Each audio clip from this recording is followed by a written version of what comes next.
అందరూ బాగున్నారా? దేవుని స్తోత్రం. హల్లెలూయా. దేవుని యొక్క వాక్య భాగం చదువుకుందాం. పరిశుద్ధ లేఖన భాగాల్లో నుంచి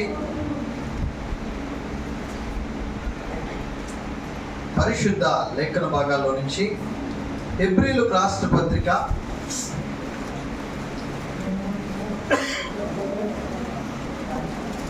పరిశుద్ధ లేఖన భాగాల్లో నుంచి హెబ్రీయులకు రాసిన పత్రిక 13వ అధ్యాయం. హెబ్రీయులకు రాసిన పత్రిక 13వ అధ్యాయం 17వ వచన భాగాన్ని చదువుకుందాం. చూడండి. మీ పైన నాయకులుగా ఉన్నవారు లెక్క అప్పచెప్పవలసిన వారి వలె మీ ఆత్మలను కాయుచున్నారు. వారు దుఃఖముతో ఆ పని చేసిన ఎడల మీకు నిష్ప్రయోజనము గనుక దుఃఖముతో కాక ఆనందముతో చేయనట్లు వారి మాట విని వారికి లోబడి ఉండుడి. చాలా దేవుని స్తోత్రం. హల్లెలూయా, హల్లెలూయా. ప్రభువైన యేసుక్రీస్తు నామమున పేరిట చేరుచు మీ అందరికీ మరొకసారి నా హృదయపూర్వక వందనాలు. చదవబడిన లేఖన భాగాలను మనం జ్ఞాపకం చేసుకున్నట్లయితే పరిశుద్ధ లేఖన భాగాల్లో హెబ్రీయులకు రాసిన పత్రిక ఈ హెబ్రీయులకు రాసిన పత్రిక చాలా మంది అపోస్తుడైన పౌలు రాశాడు అని మనం చూస్తుంటున్నాం. అంత మాత్రమే కాదు, హెబ్రీయులకు రాసిన పత్రిక ఆ ప్రారంభంలో ఏమంటుందంటే అపోస్తుడైన పౌలు రాసినటువంటి హెబ్రీయులకు రాసినటువంటి. అయితే ఈ హెబ్రీయులకు రాసిన పత్రిక ఖచ్చితంగా అపోస్తుడైన పౌలు రాశాడో లేదో అనేటువంటిది కొంచెం సందేహం. ఈ సందేహం ఎవరికి ఉందంటే బైబిల్ స్కాలర్లకు ఉంది, బైబిల్ పండితులకు ఉంది. కానీ ఈ యొక్క హెబ్రీయులకు రాసిన పత్రిక అపోస్తుడైన పౌలు రాశాడు అని ఖచ్చితంగా ఎలా చెబుతున్నారంటే రాసినటువంటి విధానాన్ని బట్టి, లేకపోతే ఆయన వాడిన పదాలను బట్టి, లేదా ఏమంటారంటే ఆ రాసినటువంటి విధానాన్ని బట్టి అపోస్తుడైన పౌలు మొత్తం పరిశుద్ధ లేఖన భాగంలో ఎన్ని పత్రికలు రాశాడు? 13 పత్రికలో. అయితే 12 పత్రికలో, మొదట రాసిన 12 పత్రికలో ఖచ్చితంగా అపోస్తుడైన పౌలు రాశాడు. కానీ 13వ పత్రిక హెబ్రీయులకు రాసిన పత్రిక, ఈ హెబ్రీయులకు రాసిన పత్రిక ఆ రాసిన విధానాన్ని బట్టి ఇది కూడా అపోస్తుడైన పౌలే రాస్తుంటాడని నిర్ణయించి అపోస్తుడైన పౌలు రాసిన పత్రిక దీన్ని పిలుస్తుంటారు. అయితే నా ప్రియ దేవుని బిడ్డలారా, ఈ యొక్క పత్రికలో అపోస్తుడైనటువంటి పౌలు హెబ్రీయులకు అనేకమైన విషయాలు హెచ్చరిస్తుంటాడు.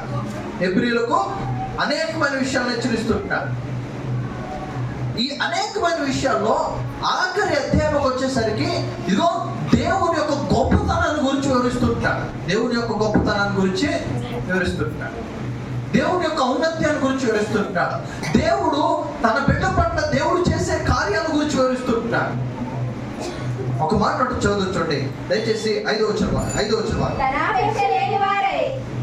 ధనాపేక్ష లేని వారై మీకు కలిగిన వాటిలో తృప్తి పొంది ఉండుడి.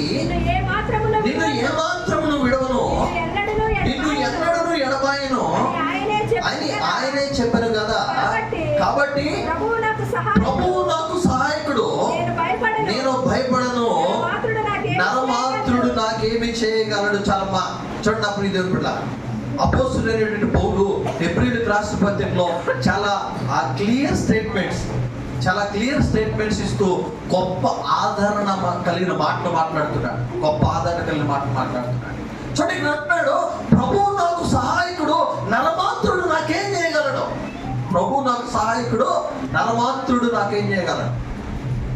ఇంగ్లీష్ లో అంటాడు, the lord is my helper, what man can do అంటు మీ అన్నాడు. మనుష్యుడు నన్ను ఏం చేస్తాడు? యెహోవా నాకు సహాయం చేస్తుంటే మనుష్యుడు నన్ను ఏం చేస్తాడు? మనుష్యుడి ఆలోచనలో, మనుష్యుడి తలపులు, మనుష్యుడు చేసినటువంటి పనులు, అది ఏదైనా అది ఏదైనా దేవుని సహాయం నీతో ఉంటే అదేది కూడా నీ దరికి రాదు, అదేది కూడా నీ దరికి రాదు. నా ప్రియ దేవుళ్ళ జ్ఞాపకం చేసుకోండి. అదే రీతిగా 13వ అధ్యాయం 17వ వచనంలో అంటున్నాడు చూడండి, మీ పైన నాయకులుగా ఉన్నవారు లెక్క అప్పు చెప్పవలసిన వారి వలె మీ ఆత్మలను కాయిచున్నారు. వారు ఆ దుఃఖముతో ఆ పని చేసిన చాలమ్మా. అమ్మా జాగ్రత్తగా వినండి. ఈ వాక్యాన్ని నేను ఎప్పుడో సిద్ధపరచుకున్నా, కానీ ఎందుకు ఈ వాక్యాన్ని నేను చాలా సందర్భాల్లో చెప్పాలనుకున్నా, కానీ ఎందుకు వెనకడుగేశానంటే కొన్ని సందర్భాల్లో ఈ వాక్యం గురించి మాట్లాడితే ఏమనుకుంటారంటే నా కోసమే అయ్యగారు మాట్లాడారు, లేకపోతే నన్ను బట్టే లేకపోతే నా కుటుంబం గురించి మాట్లాడినంటారు. కానీ ఈరోజు ఏదేమనుకున్నా, ఈరోజు అయితే ఈ వాక్యం బోధించడానికి దాదాపు వారం నుంచి ప్రార్థన చేస్తున్నా. ఎందుకంటే దేవుడు నాకు ఒక బాధ్యతనిచ్చాడు. ఆ బాధ్యత ఏంటంటే సంఘ కాపరి. ఈ సంఘం ప్రారంభించింది ఎవరు? నేను కాదు, నేను మధ్యలో వచ్చా. కానీ దేవుడు నాకు ఒక బాధ్యతనిచ్చాడు. ఆ బాధ్యత ఏంటంటే ఆత్మలను కాసే బాధ్యత. తల్లి జ్ఞాపకం చేసుకో, ఎవరైతే నేను వచ్చిన తర్వాత బాప్తిజం తీసుకున్నారో, ఎవరైతే నా చేతుల మీదుగా ప్రభువులు తీసుకుంటున్నారో, మీ అందరి నిమిత్తమే లెక్క అప్పచెప్పాల్సిన బాధ్యత నాది. బాధ్యత నాది. నువ్వు బాప్తిజం తీసుకొని నువ్వు పాపం చేస్తే, మారు మనసు లేకుండా నువ్వు బాప్తిజం తీసుకుంటే ఖచ్చితంగా దేవుని యొక్క ఉగ్రత దినాన్ని లెక్క చెప్పాలి. నువ్వు ప్రభువులో చేవేస్తున్నావు. ఈ ప్రభువులలో నువ్వు సిద్ధపాటు లేకుండా ఈ ప్రభువులలో చేవేస్తే లెక్క చెప్పాల్సింది నేను. జాగ్రత్తగా ఉండండి. మీ పైన ఉన్న నాయకులు ఏం చేయాలంటే, మీ పైన ఉన్న నాయకులు లెక్క చెప్పవలసినటువంటి వారి వలె మీ ఆత్మలను కాయిచున్నారు. వారు దుఃఖముతో ఆ పని చేసిన ఎడల, వారు దుఃఖంతో ఆ పని చేస్తే ఎవరికి నిష్ప్రయోజనం? అమ్మ వినండి, నేనే ఉన్నాను. దేవుడు నాకు బాధ్యతలు ఇచ్చాడు. సంఘ కాపరి. ఇగో నీ కుటుంబం కొరకు, నీ బిడ్డల కొరకు ప్రార్థన చేసిన బాధ్యత నాది. నీ కుటుంబం కొరకు, నీ బిడ్డల కొరకు ప్రార్థన చేసిన బాధ్యత నాది. నీ కుటుంబం కొరకు నేను ప్రార్థన చేసేటప్పుడు, నేను కన్నీరు గార్చి ప్రార్థన చేస్తే అది నీ కుటుంబానికి ఆశీర్వాదం. అదే నీ కుటుంబం వలన, నీ వలన నేను కన్నీరు కాల్స్తే అది నీకు నిష్ప్రయోజనం. నేనంటే నేనే కాదు, నీ సేవకుడు ఎవరైనా, నీ ఆత్మీయ తండ్రి ఎవరైనా, ఒక్క విషయాన్ని జ్ఞాపకం చేసుకో. నువ్వు ఎక్కడున్నా, ఏ స్థితిలో ఉన్నా, ఏ స్థలంలో ఉన్నా, నీ ఆత్మీయ తండ్రి. కానీ చాలా మంది ఏం చేస్తారంటే ఆత్మీయ తండ్రి కొన్న విలువ తెలుసుకోరు. మనం ఏం చేస్తామంటే, ఇదిగో ఈరోజు ఈ మందిరం, రేపు ఇంకొక మందిరం, అక్కడ ఏమైనా ఇబ్బంది కలిగితే ఇంకొక సాటికి. కానీ తల్లి జ్ఞాపకం చేసుకో, నువ్వు ఎన్ని ప్రాంతాలు తిరిగినా, ఏ స్థలంలోకి వెళ్ళినా, నీ ఆత్మీయ తండ్రి నీ కొరకు మొరపెట్టాల్సినట్టు వాడు. అయితే ఈరోజు చాలా మంది విశ్వాసులు సేవకుల్ని సరిగా అర్థం చేసుకోలేక అనేక రకాలుగా హింసిస్తూ, నిందిస్తూ, అవమానపరుస్తూ, దుఃఖపెడుతూ, పీడన పాలు చేస్తూ, ఎక్కిరింతల పాలు చేస్తుంటారు. తల్లి జ్ఞాపకం చేసుకో, ఈరోజు ప్రతి సంఘంలో ఇగో విశ్వాసులు తమ ఆత్మీయ తండ్రిని హేళన పాలు చేసే స్థితిలో ఉన్నారు. ప్రతి ఒక్కరు జ్ఞాపకం చేసుకో, దైవజనుడిని తమ విశ్వాసులు ఎలా చూసుకోవాలి, ఆత్మీయ తండ్రిని తన ఆత్మీయ పిల్లలు ఎలా చూడాలి, కొన్ని విషయాలు చెప్పిన వాక్య భాగం నేను ముగిస్తాను. దయచేసి చూడండి. ఎస్కేల్ గ్రంథం 44వ అధ్యాయం. ఎస్కేల్ గ్రంథం 44వ అధ్యాయం 11వ వచనం చదువుకోండి. అయినను వారు నా పరిశుద్ధ స్థలములలో పరిచర్య చేయువారు నా మందిరమునకు మందిర పరిచర్య జరిగించువారు ప్రజలకు బదులుగా వారే దహన బలి పశువులను వధించువారు పరిచర్య చేయుటకై వారే జనుల సమక్షమున నియమింపబడి ఉన్నారు. విగ్రహముల ఎదుట జనులకు పరిచారకులై ఇశ్రాయేలు త్రొట్టిల్లి పాపము చేయుటకు వారు కారకులైరి కనుక నేను వారికి విరోధులైతిని, వారు తమ దోషమును భరించుదురు. ఇదే ప్రభువు యెహోవా వాక్కు. చాలమా చూడండి, దేవుడు ఏం చేశాడంటే సేవకుడిని ఏర్పాటు చేశాడు. దైవజనుడు ఎవరు? దైవజనుడు ఎవరంటే దేవుడు ఏర్పాటు చేసిన వాడు, దేవుని చేత నియమించిన వాడు. దేవుని చేత ఎందుకు నియమించాడు తెలుసా? దేవుడు తన మందిరమందు ప్రజలకు బదులుగా బలి ఇవ్వడానికి దేవుడు దైవజనుడిని ఏర్పాటు చేశాడు. ప్రజలకు బదులుగా బలి ఇవ్వడానికి దేవుడు ఏర్పాటు చేశాడు. పాత నిబంధన గ్రంథంలో యాజకులు ఉండేవారు. ఈ యాజకులు ఏం చేసేవారంటే, మందిరము దేవాలయం ఎన్ని భాగాలు? 3 భాగాలు. మొదటిది ఆవరణం, రెండవది పరిశుద్ధ స్థలం, మూడవది అతి పరిశుద్ధ స్థలం. అయితే పాత నిబంధన గ్రంథంలో మందిరం 3 భాగాలు. ఆవరణం బయట ఎవరంటే మనమందరం కూడా బయట ఉంటాం. లోపలికి వచ్చే అధికారం మనకు లేదు. లోపలికి వచ్చే అధికారం అనకూడదేమో, అర్హత మనకు లేదు. లోపలికి వచ్చే అర్హత మనకు లేకుండా మనం ఏంటంటే బలి పశువులు దహన బలి ఇవ్వడానికి మనం తీసుకొచ్చి కానుకలైతే లేదా బలి పశువు అయితే తీసుకొచ్చి యాజకుడికి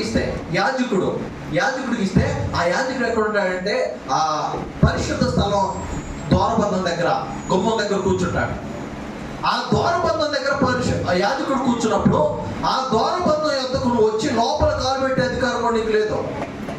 ఆ యాజకుడి చేతిలో నువ్వు తీసుకొచ్చిన అర్పణలు పెడితే ఈ యాజకుడు ఏం చేస్తాడంటే ఆ అర్పణలు తీసుకొచ్చి ప్రధాన యాజకుడికి ఎక్కడి వరకే పరిశుద్ధ స్థలం, అక్కడి నుంచి ఎక్కడి వరకే ప్రధాన యాజకుడికి ఇస్తాడు.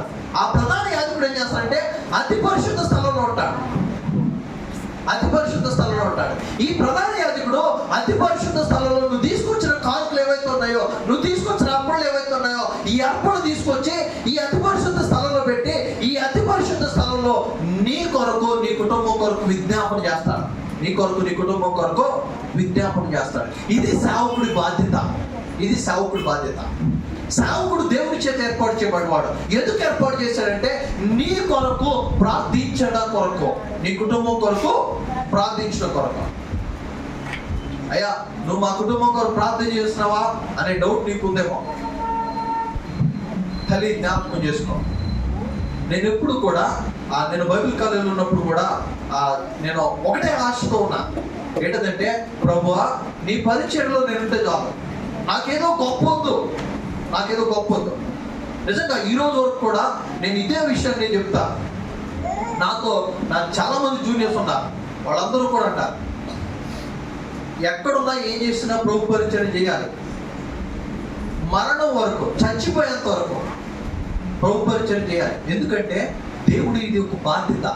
ఆ పరిచర్య చేసే స్థలంలో నేను ఎప్పుడు కూడా నాతో ఉండదు అంట. ఇగో నీ మందిరంలోకి ఎవరైనా కొత్తలు వస్తే వాళ్ళు నీకు తెలియకపోవచ్చు, కానీ నీ మందిరంలోకి వచ్చే ప్రతి కుటుంబం నీకు తెలిసి ఉండాలి. నిజంగా తల్లి, నేను గనవరిలో పుట్టి పెరిగిన మా ఊర్లో ఇప్పుడు ఉన్న కుటుంబాల్లో వరుసల పేర్లు చెప్పలేకపోవచ్చు, కానీ రాజుపేటలో మనం చర్చకొచ్చే వాళ్ళందరి పేర్లు చెబుతాం వరుసన. ఎందుకంటే దేవుడు నాకు ఒక బాధ్యత ఇచ్చాడు. దేవుడు నాకు ఒక బాధ్యత ఇచ్చాడు. ఆ బాధ్యత ఏంటి తెలుసా? నీ కుటుంబం కొరకు ప్రార్థించాడు. సేవకుడు ఎవరు? దేవుని చేత ఏర్పాటు చేయబడినవాడు. దేవుని చేత ఏర్పాటు చేయబడినవాడు మన బాధ్యత ఏంటంటే నీ కుటుంబం కొరకు నేను ప్రార్థన చేయాలి.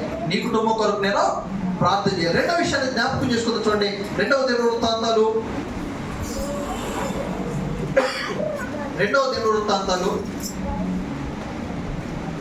31వ అధ్యాయం. 2వ దినవృత్తాంతాలు 31వ అధ్యాయం 18వ భాగం చదువుదాం. చూడండి. అనగా నమ్మకమైన వారై తమను ప్రతిష్ఠించుకొనిన లేవీయులకును తమ పిల్లలతోనూ భార్యలతోనూ కుమారులతోనూ కుమార్తెలతోనూ సమాజమంతను సరిచూడబడిన వారికి ఆయా పట్టణంలోకి చేరిన గ్రామంలోనున్న అహరోను వంశస్థులైన యాజకులకును వంతులు ఏర్పరచుటకు వారు నియమింపబడి ఉండిరి. దేవుని స్తోత్రం. హల్లెలూయా. సేవకుడు ఎవరు? సేవకుడు ఎవరంటే మొదట దేవుని చేత ఏర్పాటు చేయబడినవాడు లేదా దేవుని చేత నియమించబడినవాడు. రెండవది సేవకుడు ఎవరంటే తన్ను తాను ప్రతిష్ఠించుకున్నవాడు. దేవుని స్తోత్రం. హల్లెలూయా. హల్లెలూయా. సేవకుడు ఎవరయ్యా అంటే తన్ను తాను ప్రతిష్ఠించుకోవాలి. ఏం చేయాలి? ప్రతిష్ఠించుకోవాలి. ఎవరో చెబితే కాదు. ఈ రోజుల్లో సో కాల్డ్ పాస్టర్స్ బయలుదేరారు. ఏమనంటే, ఇగో ఎవరో చెప్పారంట, అయ్యా ఇగో నీ పరిచయం చేసే ఆ తలాంతం ఉందే, నువ్వు పరిచర్యకు పో. ఎవరో చెబితే నువ్వు వెళ్ళి ప్రారంభించేది పరిచర్య కాదు. నువ్వు వెళ్ళి చేసేది ఏంటంటే విడగొట్టడం. తల్లి జ్ఞాపకం చేసుకో, తన్ను తాను ప్రతిష్ఠించుకున్నటువంటి వాడు దైవజనుడు. తన్ను తాను ప్రతిష్ఠించుకోవాలి. మూడో విషయం చదువు. చూడండి, హెజ్కేలు గ్రంథం 44వ అధ్యాయం. హెజ్కేలు గ్రంథం 44వ అధ్యాయం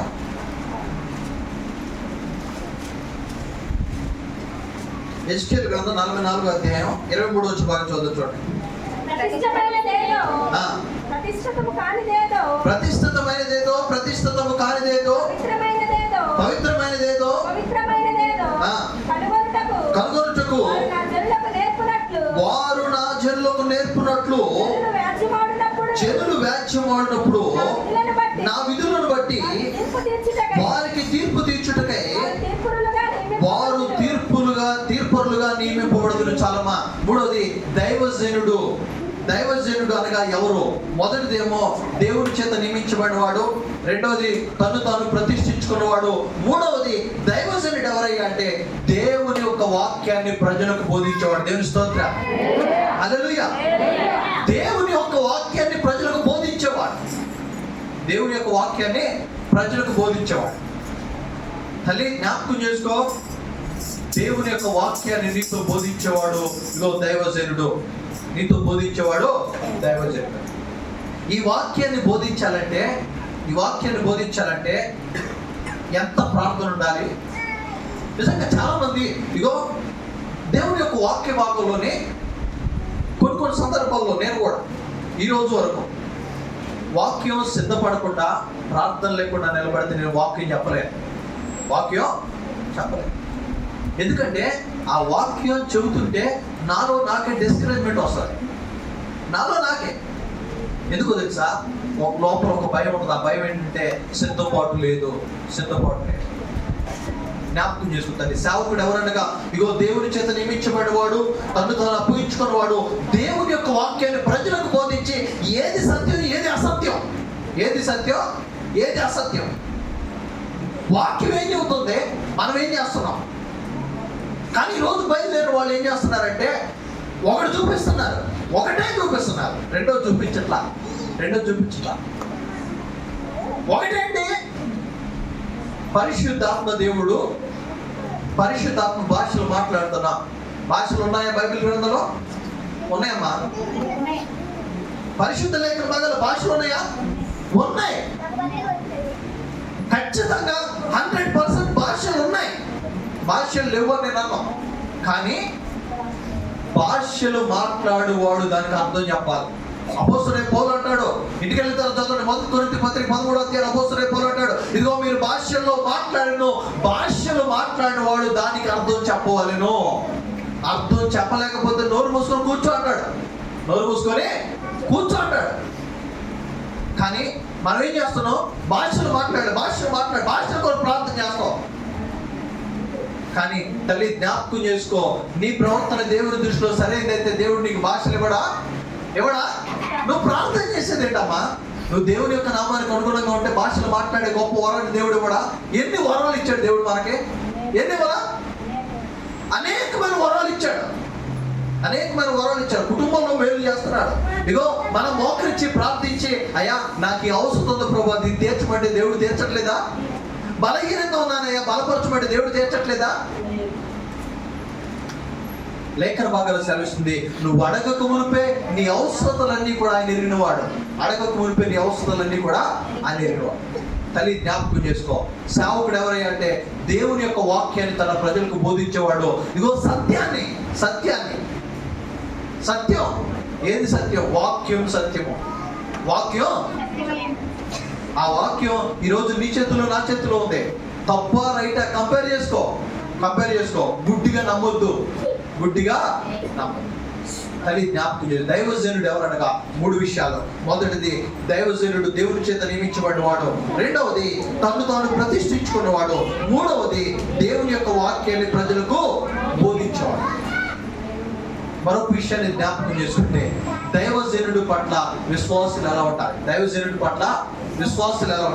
చదవబడిన వాక్య భాగంలో, ఆ పరిశుద్ధ లేఖన భాగంలో నుంచి సంఖ్యాకాండం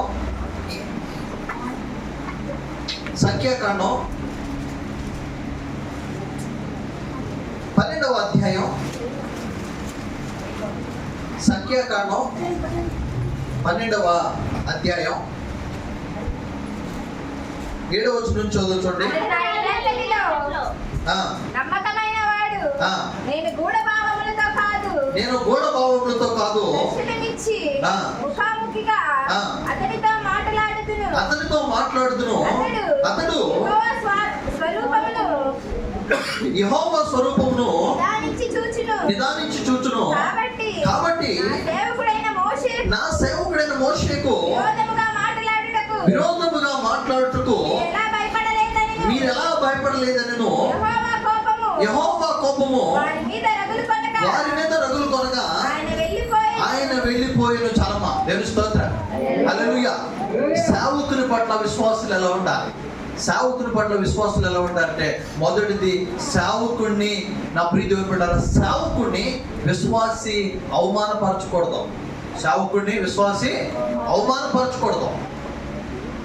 సేవకుడు చెడ్డవాడైనా,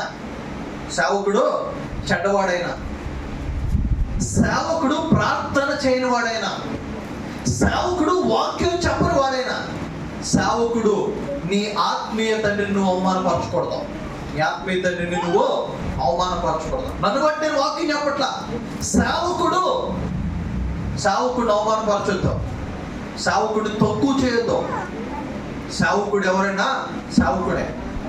అది నీ కుటుంబంలో ఉన్నా, నీ బంధువుల్లో ఉన్నా, ఎక్కడున్నా సేవకుడే. సేవకుడిని మనం అవమానపరచకూడదు. ఎందుకంటే సేవకుడు దేవుని యొక్క ముఖాన్ని చూసేవాడు. సేవకుడు దేవుని ఇంటిలో నమ్మకమైన వాడు. జ్ఞాపకం చేసుకో, సేవకుడిని అవమానపరచకూడదు. సేవకుడు చెడ్డోడైతే గుర్తుపెట్టుకో, నీకొక తీర్పే. నాకెన్ని తీర్పులు తెలుసా? 2 తీర్పులు. నువ్వేమో నిన్ను గూర్చి నువ్వు దేవునికి తీర్పు చెప్పాలి, లెక్క చెప్పాలి. నువ్వు బాప్తిస్మం తీసుకున్న తర్వాత చచ్చిపోయేంత వరకు నీ జీవితాన్ని గురించి దేవునికి లెక్క చెప్పాలి. నేనేం చేయాలో తెలుసా? నేను మారు మనసు పొంది చనిపోయేంత వరకు నా పర్సనల్ లైఫ్, నా వ్యక్తిగత జీవితం గురించి నేను దేవునికి లెక్క చెప్పాలి. రెండవది, సంఘం గురించి. తల్లి జ్ఞాపకం చేసుకో, సంఘం విశ్వాసులు సేవకుని పట్ల ఎలా ఉండాలి? సేవకుడిని అవమానపరచకూడదు, సేవకుడిని అవమానపరచకూడదు. రెండో విషయాన్ని జ్ఞాపకం చేసుకుందాం. అపోస్తుల కార్యములు 16:15 వచ్చిన భాగం.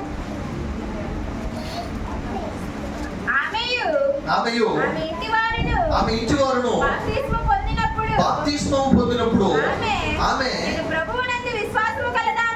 నేను ప్రభువునందు విశ్వాసము గలదానిని నీవు ఎంచితే నా ఇంటికి వచ్చి ఉండుడని వేడుకొని మమ్మను బలవంతము చేశాను. చాలమ్మా, దేవుని స్తోత్రం, హల్లెలూయా. చూడండి, ఇక్కడ లూదియా గురించి దేవుడు మాట్లాడుతుంటాడు. లూదియా దేవుని యొక్క వాక్యాన్ని విని బాప్తిస్మం పొంది తన కుటుంబం అంతా బాప్తిస్మం పొందిన తర్వాత, ఇగో అయ్యా నేను యోగ్యురాలు అనిపిస్తే నువ్వు నా ఇంటికి రా. దేవుని స్తోత్రం. ఎంతమంది ఈరోజు సేవకుడు ఇంటికి వచ్చి ప్రార్థన చేయాలి? మనకేంటంటే మన సేవకుడు ఇంటికి వచ్చి ప్రార్థన చేస్తే మనకేం కాదు, కానీ ఎక్కడో ఉన్న అయ్యగారు రావాలి.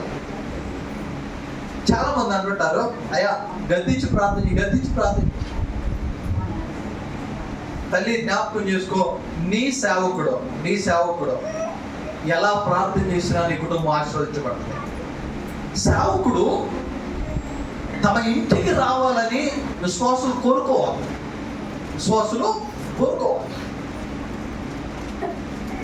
కానీ ఈరోజు మనం ఏం చేస్తున్నామంటే, నీ సేవకుడు విడిచిపెట్టి ఎవరో ప్రార్థన చేయాలి. తల్లి జ్ఞాపకం చేసుకో, లూదియా తన సేవకుడితో ఉంటుంది, అయ్యా నేను యోగ్యురాలు అనిపిస్తే నువ్వు నా ఇంటికి రా. ఎందుకంటే సేవకుని యొక్క పాదాలు నీ కుటుంబంలో మోపితే నీకు ఆశీర్వాదం. సేవకుని పాదాలు నీ ఇంట్లో మోపితే నీకు ఆశీర్వాదం. కానీ ఈ విషయాన్ని చాలా మంది గుర్తించట్లా. ఒక్కసారి జ్ఞాపకం చేసుకో. మరొక విషయాన్ని చదువుతాడు దేవుని యొక్క వాక్య భాగంలో, పరిశుద్ధ లేఖన భాగాల్లో నుంచి. అపోస్తుల కార్యములు 12:5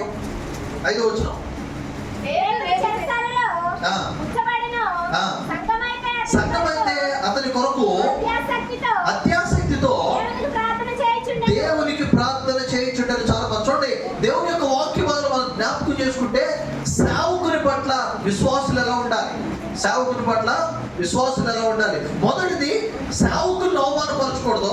రెండవది, సేవకుడు తన ఇంటికి రావాలని కోరుకోవాలి. మూడవది ఏంటంటే, ఇదిగో సేవకుని కొరకు ప్రార్థన చేయాలి. దేవుని స్తోత్రం, హల్లెలూయా. సేవకుని కొరకు ప్రార్థన చేయాలి. పేతురు చెరసాలలో వేసినప్పుడు సంఘము అత్యాసక్తితో ప్రార్థన చేసింది.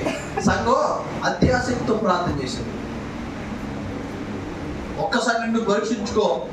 నీ సేవకుని కొరకు, నీ ఆత్మీయ తండ్రి కొరకు నువ్వు ప్రార్థన చేస్తున్నావు.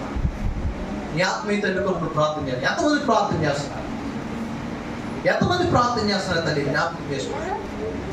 ఎంతమంది నీ సేవకుని కొరకు ప్రార్థన చేసేవాళ్ళు ఎంతమంది? నీ సేవకుని కుటుంబం కొరకు ప్రార్థన చేసేవాళ్ళు ఎంతమంది? ఎందుకంటే నీ సేవకుడు నీ కుటుంబం కొరకు ప్రార్థన చేస్తున్నావు, నువ్వు నీ సేవకుని కొరకు ప్రార్థన చేస్తున్నావు. ఒక్కసారి జ్ఞాపకం చేసుకోండి. మరొక విషయాన్ని జ్ఞాపకం చేసుకుని చూడండి దయచేసి. 2 కొరింథీయులకు రాసిన పత్రిక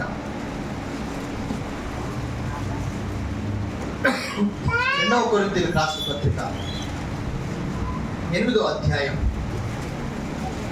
2 కొరింథీయులకు రాసిన పత్రిక 8వ అధ్యాయం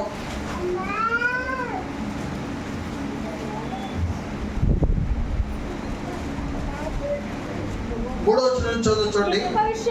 ఈ కృప విషయంలోను పరిశుద్ధుల కొరకైన పరీక్షలోను పాలు పొందు విషయంలోను మనపూర్వకముగా మమ్మల్ని వేడుకొనుచు వారు తమ సామర్థ్యము కొలదియే కాక సామర్థ్యము కంటే ఎక్కువగాను తమంతట తామే ఇచ్చిరని మీకు సాక్ష్యం ఇచ్చుచున్నాను. చాలా బిడ్డారా, సంఘము విశ్వాసులు సేవకుని పట్ల ఎలా ఉండాలంటే, ఇగో సేవకుడిని ఆదరించాలి. దేవుని స్తోత్రం, హల్లెలూయా. ఎంతమంది సేవకుడిని ఆదరిస్తుంటున్నారు? కొరింథీ సంఘం సామర్థ్యం కంటే ఎక్కువగా సేవకుడిని ఆదరిస్తుంది. ఈరోజు సంఘాల్లో చాలా మంది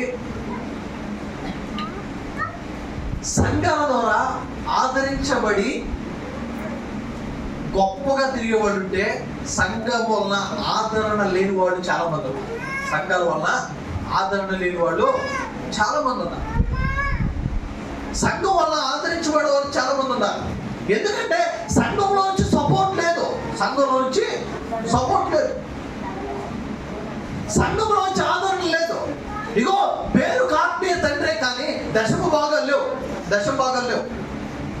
ఏది నీ కుటుంబం వల్ల నీ సేవకుడు ఆదరించబడే దినమేది? నీ కుటుంబం వల్ల నీ సేవకుడు ఆదరించబడే దినమేది? అది జ్ఞాపకం చేసుకో. మొన్న నవంబర్ 26వ తారీఖుకి నేను రాజపేటకు వచ్చి 8 సంవత్సరాలు అయిపోయి 9వ సంవత్సరం. ఇన్ని సంవత్సరాల్లో ఒక్క మాట చెప్పగలను, ఆదరించబడుతున్నానంటే ఇగో దశమ భాగాలు సంఘంలో లేవు. ఒకే ఒక్క కుటుంబం నాకు దశమ భాగం ఇచ్చింది. ఒక్క కుటుంబం. ఆ ఒక్క కుటుంబం వలన నేను ఆదరించబడుతున్నాను. అంత మాత్రమే కదా, నేను నమ్ముతా ఈ ఒక్కనే ఇచ్చేటువంటి వారిని దేవుడు ఖచ్చితంగా ఆశీర్వదించబడు. ఒక్కటే కుటుంబం, పేరు చెప్పను. ఎందుకంటే దేవుడికి తెలుసు. తల్లి జ్ఞాపకం చేసుకో, నీ వలన నీ సేవకుడు ఆదరించబడకపోతే, నీ కొరకు నీకు సేవకుడు ప్రార్థన చేసే ప్రాంతంలో అది దుఃఖంతో విత్తుంటాడా, సంతోషంతో విత్తుంటాడా? నీలో కృతజ్ఞత కానుకలు లేవు. నీలో కృతజ్ఞత కానుకలు లేకపోతే నీ సేవకుడు ఎలా ఆదరించబడతాడు? నువ్వు తీసుకొచ్చే దానిలో ప్రేమ లేదు, నీ సేవకుడు ఎలా ఆదరించబడతాడు? ఒక మాట చదువుతాం చూడండి దయచేసి. అపోస్తుల కార్యములు 4వ అధ్యాయం 32వ వచనం. విశ్వసించిన వారందరూ ఏక హృదయముతో ఏకాత్మయు గలవారైండి ఎవడును తమకు కలిగిన వాటిలో ఏది తనదని అనుకోలేదు. వారికి కలిగినదంతయు వారికి సమిష్టముగా ఉండేది. చాలా బాగా చూడండి, చదవని వాక్య భాగంలో కలిగినంతా కూడా సమస్తంగా ఉంది, లేదా కలిగినంతా కూడా సమృద్ధిగా ఉంది. తల్లి జ్ఞాపకం చేసుకో, ఈరోజు నీకు సమృద్ధి ఉంది, నీ కుటుంబంలో సమృద్ధి ఉంది. ఏది దాచిపెట్టి దాని గురించి నేను దాచిపెట్టిన దాని గురించి మాట్లాడు. సమృద్ధి నీ కుటుంబంలో తినడానికి 3 పూట్ల తినడానికి మనకు అన్నం ఉంది, కట్టుకోవడానికి బట్టలు ఉన్నాయి, ఉండడానికి నివాసం ఉంటాయి. సమృద్ధి మనకుంది. నీకు కలిగిన సమృద్ధిని బట్టి నువ్వు నీ దేవునికి ఏమి ఇస్తున్నా, నీకు కలిగిన సమృద్ధిని బట్టి జ్ఞాపకం చేసుకో. దశమ భాగం ఇవ్వడం మన జీవితంలో చాలా చిన్న విషయం, చిన్నదే. కానీ మనం ఏం చేస్తున్నామంటే ఆ దశమ భాగాలు ఇవ్వడం చాలా పెద్ద పాపం చేస్తున్నాం. ఇవ్వకపోవడం పెద్ద పాపం. నిన్ను పరీక్షించుకో. ఈరోజు నీ వలన నీ సేవకుడు ఆదరించబడ్డాడా?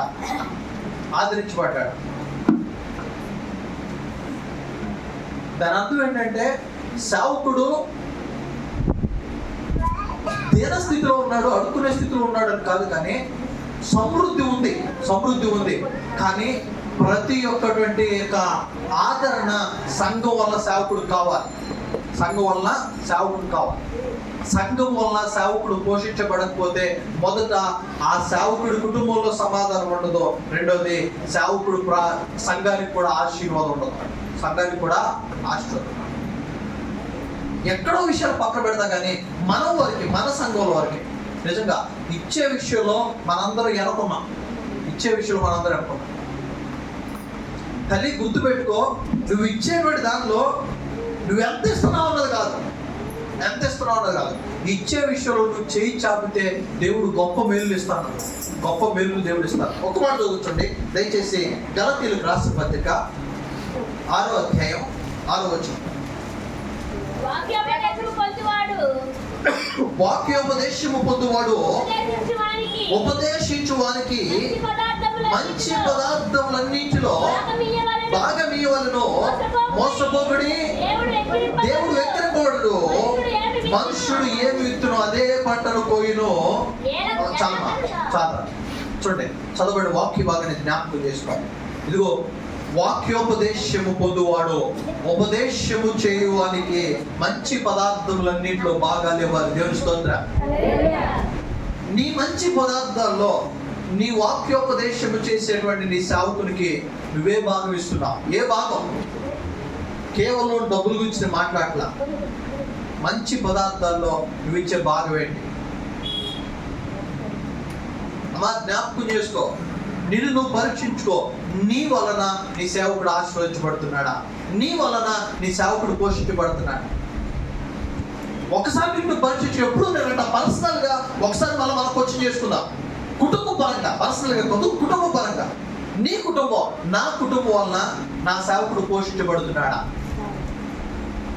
నా సేవకుడు పోషించబడుతున్నాడు. నీకు మంచి పదార్థాలు ఉన్నాయి, ఆ మంచి పదార్థాల్లో భాగాన్ని నీ సేవకుడు తీసుకుంటున్నావా? చాలా మంది ఏం చేస్తారంటే దశమ భాగం అనగానే దశమ భాగం ఇగో కాన్పుల పెట్టలోకి వస్తుందా? అమ్మా వినండి, దశమ భాగం కాన్పుల పెట్టలోకి వస్తుందా? అమ్మా దశమ భాగం కానుకల పెట్టలోకి రాదు. దశమ భాగం నీ సేవకుని నువ్వు, నీ సేవకునికి నేను చెప్తా. ఈరోజు వరకు కూడా నేను ఏ పని చేసినా, ఎక్కడ పని చేసినా ప్రతి దానిలో నా దశమ భాగం ఇగో నా ఆత్మీయ తండ్రికి వెళ్తుంది. నా ఆత్మీయ తండ్రికి వెళ్తుంది. ఎందుకంటే వాక్యాన్ని నేర్పించి నేను ఈరోజు వరకు కూడా సంతోషపడతా. ప్రభు వల్ల సంస్కారాధన, దీనికి నాకు తెలిసి ఎవరికి ట్రైనింగ్ ఉండదు, కానీ దేవుడు ఒక ఉన్నతమైన కృప తెలుసా నేను తీసుకున్నాను. దేవుడు నాకు ఆ భాగ్యాన్ని ఇచ్చాడు. నేను మా కాలేజీలో ఉన్నప్పుడు మొదటి సంవత్సరం ప్రభు వల్ల నేను సిద్ధపాటు చేయలేదు, కానీ తర్వాత 3 సంవత్సరాలు నేనే ప్రభు వల్ల సిద్ధపరిచేవాడిని. ఎందుకంటే మా సారు అయ్యగారు అనలేను, మా సారు ఆయన పక్కన నాతో మోకాళ్ళు వేయించుకొని కొట్టి మరి ప్రభువాళ్ళ కూడా నేర్పించేవాడు. ప్రభువాళ్ళ కొరకు ప్రార్థన చేయడం, ప్రభువాళ్ళ కొరకు సిద్ధపరచడం, ప్రభువాళ్ళ ఎలా సిద్ధపరచాలి అని జ్ఞాపకం చేసుకోవాలి. ఇగో నా వరకు నేనంట దశమ భాగం అనేటువంటిది కానుకల పెట్టలోకి రాదు. దశమ భాగం అనేది నీ ఆత్మీయ తండ్రికి నువ్వు ఇవ్వాలి. అది కూడా నీ ఆత్మీయ తండ్రికి ఇచ్చి నువ్వు ప్రార్థించుకుంటే ఆశీర్వదించబడతావు. నువ్వు ఆశీర్వదించబడతావు. నిన్ను పరీక్షించుకో, నీ సేవకుడు నీ వలన ఆశీర్వదించబడుతున్నాడా? నీ కుటుంబం వల్ల నీ సేవకుడు ఆదరించబడుతున్నాడా? ఖచ్చితంగా మనం పరీక్షించుకో. ఇగో ఎత్తి పొడవడం నేను మాట్లాడలేదు, కానీ సంఘం వలన ఆదరణ లేదా ఆత్మీయుల వలన ఆదరణ పొందలేకపోయే వారు చాలా మంది ఉన్నారు. గుర్తుపెట్టుకో, నీ దశమ భాగం నీ దేవుని సంఘంలో నువ్వు సేవకునికి ఇవ్వాలి, కానీ దశమ భాగాన్ని చాలా మంది దోపిడిస్తున్నారు. దశమ భాగం ఎక్కడ ఇవ్వాలి? దాచుకున్న దాంట్లో నుంచి ఇవ్వాలా? దాచుకున్న వాటిలోంచి ఇవ్వాలా? దశమ భాగం ఏదన్నా మనకు వచ్చిన డబ్బులోంచి ఇవ్వాలా? కాదని దశమ భాగం నీ కష్టార్జితంలోంచి దశమ భాగం రావాలి. నువ్వు కష్టపడ్డావు. ఈరోజు నువ్వు పనికెళ్తే దేవుడు నీకు ఇగో ఎంతైతే ఇచ్చాడు, 100 రూపాయలు ఇస్తే ఆ 100 రూపాయలు దశమ భాగం రావాలి. 100 రూపాయల్లో దశమ భాగం రావాలి. ఆ దశమ భాగం నీ సేవకుడికి రావాలి. దశమ భాగం నీ సేవకుడికి రావాలి. అది నీ సేవకుడు నువ్వు ఇస్తుంటున్నావా?